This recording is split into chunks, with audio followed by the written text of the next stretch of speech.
How to use Google Sheet offline. No internet, no problem. With offline access, you can edit your spreadsheet anywhere, even on the plain or middle of jungle. Let's get yours. Productivity without Wi-Fi. Firstly, install Google Docs on offline on Chrome extension, or what you can do is Google Sheet has a built-in offline access where can make the sheets available at offline as well.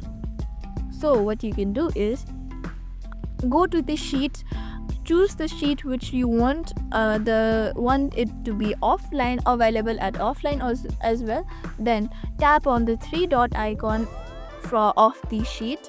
Then over here you can see available offline, turn it on, and then your sheets will be available offline as well as online. You can do it as many as you want. You want everything offline, then you can just simply tap on the three dot and then tap on the available offline as well.